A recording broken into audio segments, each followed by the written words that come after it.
Coming up on Naperville News 17, City Council takes on the problem with parking. A Naperville native ends a record-breaking run on Jeopardy! And a 60 Minutes correspondent shares his truth worth telling.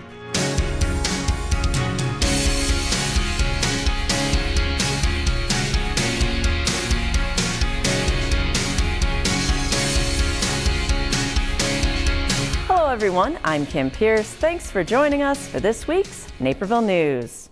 Council took a step in tackling one of the major issues still lingering over the Fifth Avenue redevelopment project. Naperville News 17's Casey Krajewski has more on commuter parking. Naperville City staff is revamping the commuter parking system at the Naperville Metro Station. Deputy Director of TED, Jennifer Loudon, presented their plan at the most recent City Council meeting. We feel that this work plan addresses the concerns that we've heard, while also considering our long program history as well as looking towards the future. The plan identified several goals to improve the parking system, including regularly auditing permit holders to eliminate secondhand permit transfers, encouraging higher utilization of the Route 59 Metro Station, and making Pace Bus a more cost-competitive option. In Chicago, you'll have people take the bus because the bus is far cheaper than the cost of parking, particularly if you're downtown. It's the difference between a couple bucks and 50 or 60. Here we have the opposite dynamic, wherein it's actually cheaper to park than take the bus. So I don't understand why we would ever have anybody who would ever take the bus that didn't that didn't have to. Coyne also suggested increasing the cost of a permit, which he said would more accurately reflect its market value and discourage permit holders from holding onto their spot when they don't need it. A public speaker disagreed, saying that would also punish responsible permit holders. You're asking people who count on it, who use it day in and day out, legitimately. You're asking them to pay more so you can discourage other people who don't use it appropriately.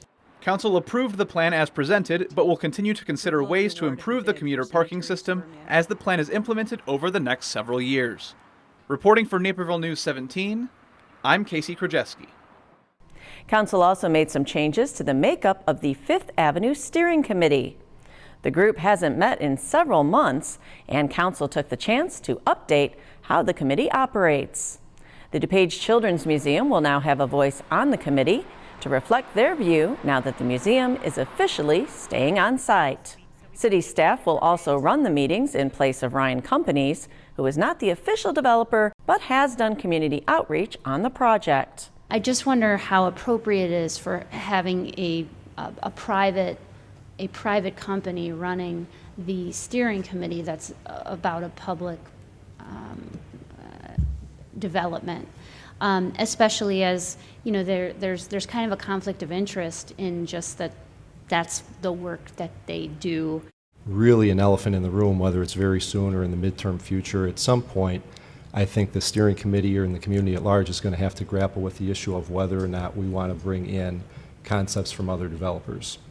Councilman Kelly, who formerly sat on the committee as his neighborhood's representative, will now appear as a council liaison, along with Councilwoman Judy Broadhead.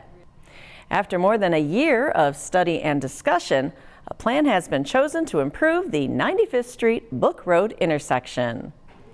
3 options were presented to the public on September 20th, 2018. Alternative 3, the most comprehensive plan, was favored by 70% of the public and city staff. Alternative 3, geometrically, it includes a northbound and a southbound through lane on Book Road through the intersection, as well as right turn lanes on all approaches.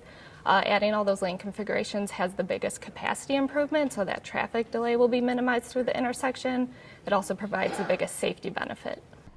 The plan would add a right turn lane for all 4 directions of traffic, as well as additional northbound and southbound lanes on Book Road. It's messy while it's happening, but when it gets done, then it's nice to keep things flowing through. Besides providing the most traffic relief at the congested intersection, Alternative 3 is also the safest option. This makes it a stronger candidate for federal funding through the Highway Safety Improvement Program. The intersection is currently experiencing about 20 crashes per year, 3 times more than most similar intersections in Illinois. Community leaders and members gathered near City Hall for a ribbon cutting as Naperville J.C.'s Park was officially opened. NCTV 17's Christian Canizal was there and tells us more about the Smart Park.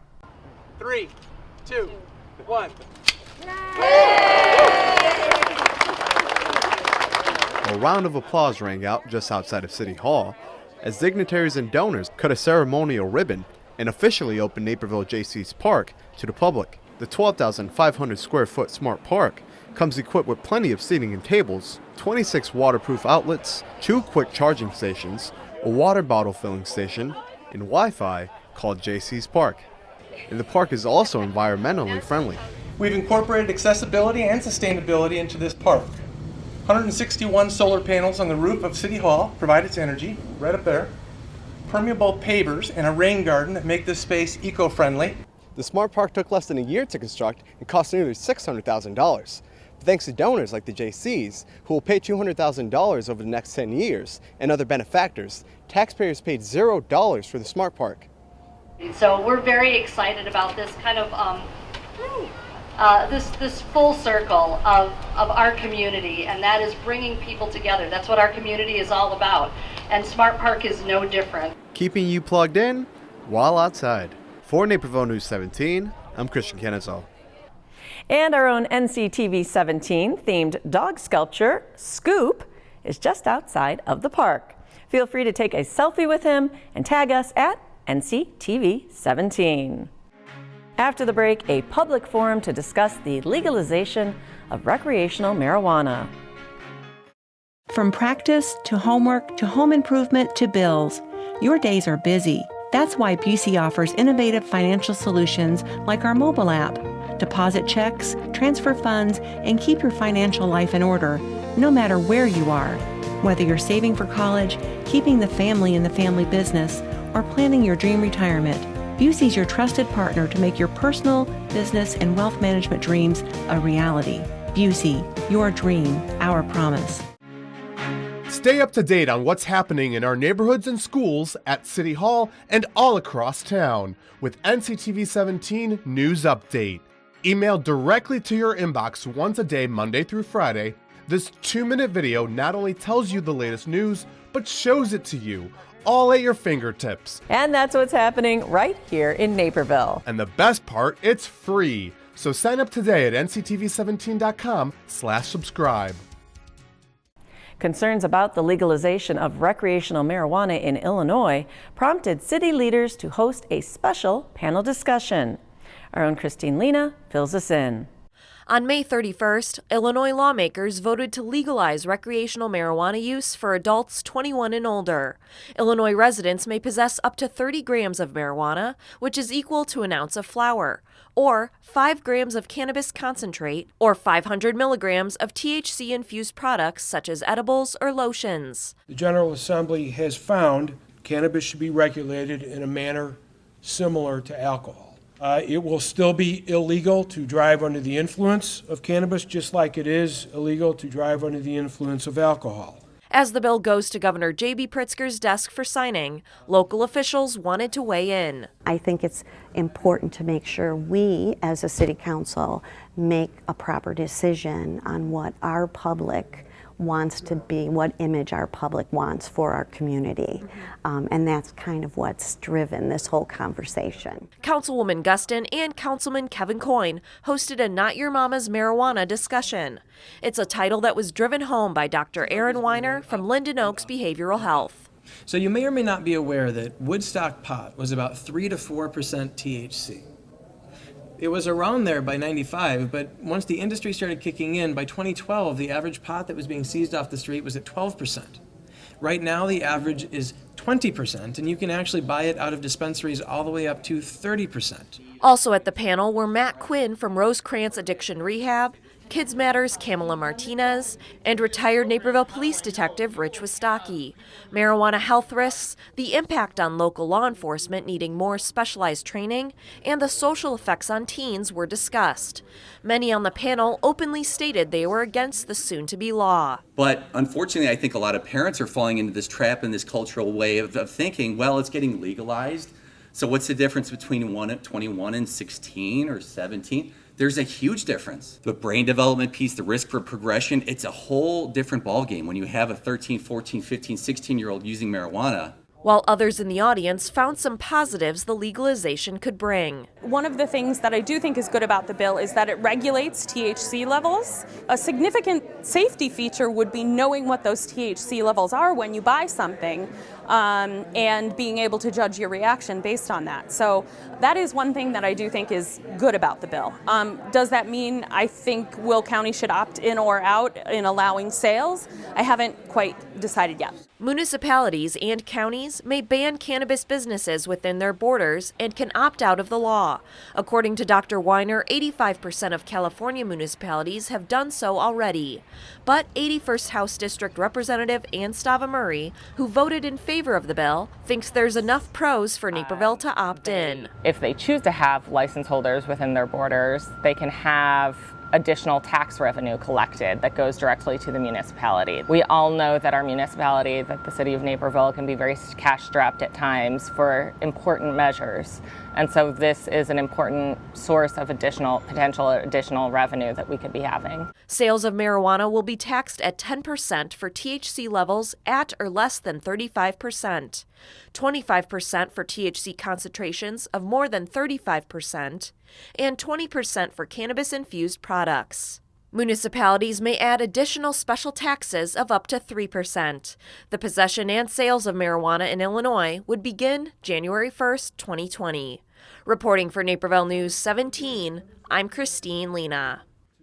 Illinois Bill HB 345, known as Tobacco 21, increased the minimum age requirement to purchase tobacco from 18 to 21, effective July 1st.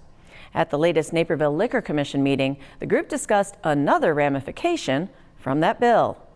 Through the enactment of Tobacco 21, the state actually decriminalized possession of tobacco by minors. So we brought this agenda item to kind of discuss what we want to do regarding our possession. Currently, Naperville's age possession requirement for tobacco products is 18. Violators may get an official citation. Eliminating that could cause problems at the high schools. Even though there's rules in the school that say, hey, you can't bring vape products into the school, being able to reinforce it with a citation if it's a problem is something that I think is important. Otherwise, it'll even be more rampant of a problem. After a short discussion, liquor commissioners unanimously voted to set the age requirement for possessing tobacco products at 21. The commission's recommendation now goes to City Council. Community members gathered at City Hall for the third diversity discussion organized by Naperville Neighbors United.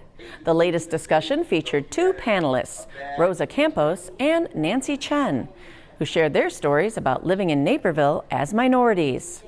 Campos, a bilingual teacher, moved to Naperville because of its highly rated education system, but has concerns about the achievement gaps between Hispanic students and others. In a Focus 203 meeting I attended, I learned that on average, only 10% of Hispanic students are proficient on their SAT and state-mandated standardized tests, while their white and Asian peers are averaging about 60 to 80% respectively. District 203 Board President Kristen Fitzgerald was in attendance. The crowd had some further discussion on addressing those gaps. Chen, a resident of Naperville for over 40 years, voiced her concerns about the strained trade relationship between the U.S. and China and how that could impact the Chinese community here. And to live in fear or uncertainty because some politicians want to make the entire race as a scapegoat because of our relations has gone sour with China is another kind of racism that I believe other groups have never experienced. After answering some questions from the crowd, community members split into small groups to learn about other cultures and discuss hardships they've endured. Those in attendance were encouraged to attend an MLK documentary on June 13th at the 95th Street Movie Theater. Coming up, a tribute to those who stormed the beaches 75 years ago to turn the tide in World War II. Shop downtown Naperville this spring with over 100 shops from national favorites to one-of-a-kind boutiques, plus over 50 restaurants and health and beauty options too. Downtown Naperville is the premier shopping destination in the western suburbs. And don't forget about Downtown Naperville gift cards. They make a perfect gift for every occasion. Come shop, dine, stay, and have fun in downtown Naperville. We live in a safe community, but not a crime-free community. If you see something, say something. Be a Naperville Crime Stopper. The Martin Avenue apartments are on their way to a renovation. With the lift of their shovels, architects, board members, and other community contributors helped celebrate the start of the $30 million project. 12 to 14 months from now, we'll have an additional 68 units over there. These people will have walk-in showers, we'll have a theater downstairs, a high-tech classroom. We see this as a gift to the community. Along with the addition and a solarium, Naperville Elderly Homes will be rehabbing the existing building and its 122 units. It's all for low-income seniors, whose rent won't be increasing after renovations either. This comes as the need for more affordable housing in Naperville has been a hot topic at city meetings. NEH was able to make the renovations happen with the help of $14 million of low-income housing tax credits from the Illinois Housing Development Authority. Evergreen Construction and White Construction managed the renovations, while Warren Jerebick Wiltsey Architects designed the overall project. It's all slated for completion by the summer of 2020. To round out the farmers markets in town that are open for business this summer, we'll take a trip down 95th Street. The Naperville Park District and Naperville Public Library joint event takes over the 95th Street Library parking lot, featuring 19 different vendors from the area. About half our vendors are new and half are returning from last year. So we have a little bit of a variety of different types of items here. We have a little bit of a new location. We're a little bit closer to 95th Street, so we're very visible and everybody can see us down here on this end. So yeah, we're very excited to be back for a second year. From fresh produce to fresh scents, the market offers organic products at easier access to those in South Naperville. The market is open on Thursdays from 3 to 7 p.m. now through the end of September, with the exception of being closed on the 4th of July. Edward Hospital's Wings of Hope Angel Garden recently held a special evening of remembrance. Parents, children, and loved ones gathered at the garden for an annual blessing and butterfly release for families who suffered a miscarriage, stillbirth, or loss of an infant. Sometimes it can be very isolating when you've had a loss of a baby and people don't know how to help you. So by coming and seeing that they're not alone as well as you are not alone is a really important thing. After the names of each child were read aloud, their lives were celebrated with the release of 100 butterflies. It was done as a sign of hope and represented the spirit of the young lives lost. Having this type of community really allows us actually to be able to speak of it, to talk about our kids, to just be able to let it all out, to allow us to grieve, in the open with other people that actually understand how it feels and be able to share that with them. The event was put on by Edward's Share Program, a support group that provides resources to grieving families who've lost an infant or suffered a miscarriage. Share will be hosting their largest fundraiser of the year, the Walk to Remember, this October. It takes place on the Riverwalk, and you can get more information on how to participate on Edward Hospital's website. The 75th anniversary of D-Day was a chance to honor Americans who made incredible sacrifices. Our own Casey Krajewski went to Cantini for a moving commemoration. Cantini Park invited veterans and the public to celebrate the 75th anniversary of D-Day. Days like this are what Cantini is all about. We're here to honor our legacy, which is Colonel Robert R. McCormick. McCormick served in the 1st Division in World War I, the same division that acted as the first wave of troops on D-Day years later. To honor that sacrifice, Cantini hosted a full day of events, including reenactors and informational exhibits. They also hosted a sand artist who built an incredible sculpture, part of which included sand from the very beaches the Allied forces assaulted. But the heart of the commemoration were the World War II veterans at the morning ceremony. So when we have these special days and these special remembrances, it is such an honor to have the few remaining World War II veterans choose us. There's a lot of ceremonies today. The fact that they were out here through the help of the Honor Flight Chicago is just amazing, and it really is what we're all about. The ceremony was capped off by children at the event placing flowers at the front of the service, with the exception of one carnation, which symbolized those veterans who are no longer with us. The thing that we can do as a legacy and fulfillment of the Colonel's mission is to help people remember and teach people what the sacrifice was and what it meant to our country and what it will continue to mean going forward. For Naperville News 17, I'm Casey Krajewski. Naperville's Judd Kendall VFW, Post 3873, served as the honor guard at the ceremony. Up next, a class at the Kraler YMCA that's made a real splash with women. Sharing life over plates is Vi's motto. It's a simple philosophy, and it takes all the pressure off of you. For a starter, try their Neapolitan pizzas, baked to blistered perfection in a wood-fired oven. The mushroom carpaccio is worth a visit all by itself. But if you don't want to share one of the best dinners of your life, Vi's has you covered too, with entrees of wood-grilled fillets, paccheri bolognese, or roast wild salmon.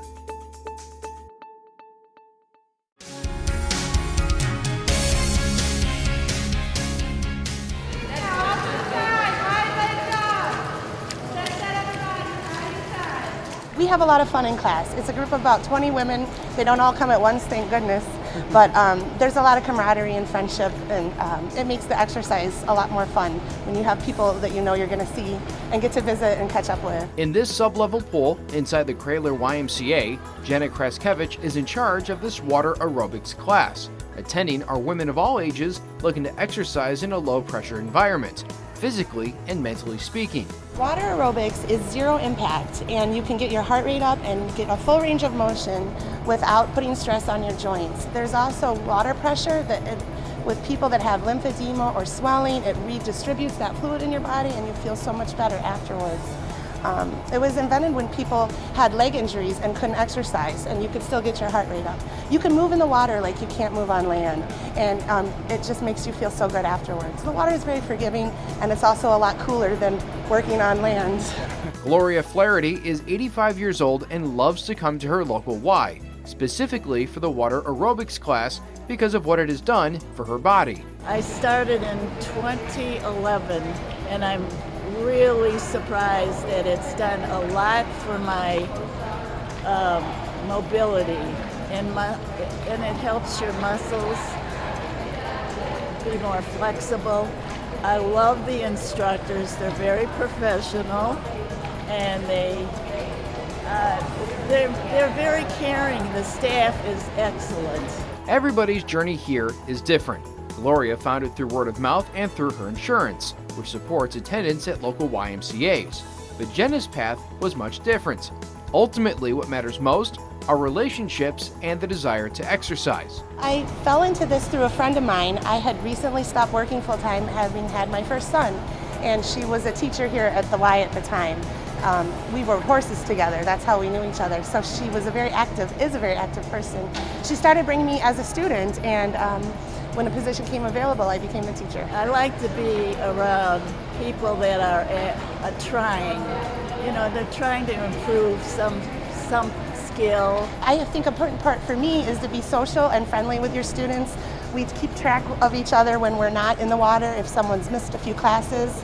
We have our own phone tree or a text tree sometimes nowadays, but I think anyone can do it who enjoys being with people and making them feel better and helping them feel better, and encouraging them is very important. I don't have a family that joins me, but I, have conversations, and I listen to their family trials and tribulations.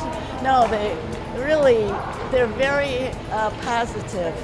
The tone is positive here. The pool is just one facet of this extraordinary building housing the Kraler YMCA. and the people inside of it sense its uniqueness. There is a different feel at this Y. I feel like it's very accepting and comfortable for all abilities and ages, from the very young to the older folks that come. I really love it. It's my second home. A second home with a pretty cool pool full of friends. Reporting for Naperville News 17, I'm Kevin Jackman. And if you have an idea for a sports feature story, please let us know at newstips@nctv17.com. And speaking of sharing stories, recently Anderson's Bookshop hosted an award-winning journalist at Community Christian Church. You may know Scott Pelley as a former CBS Evening News anchor or as a current correspondent for 60 Minutes. His new book, Truth Worth Telling, is a memoir recounting decades of storytelling and news coverage.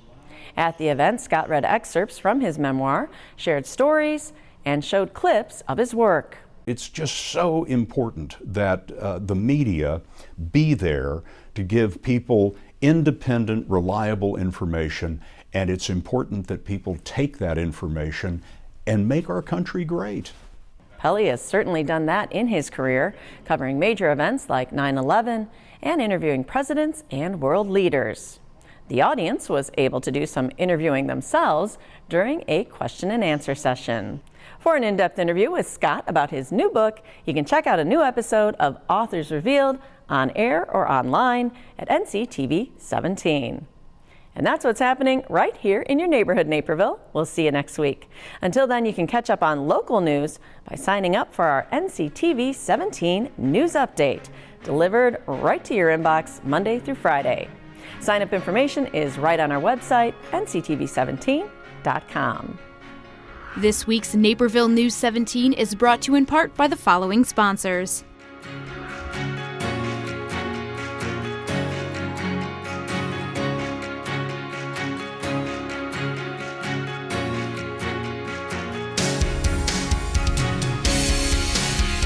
This program is partially funded by a grant from the City of Naperville.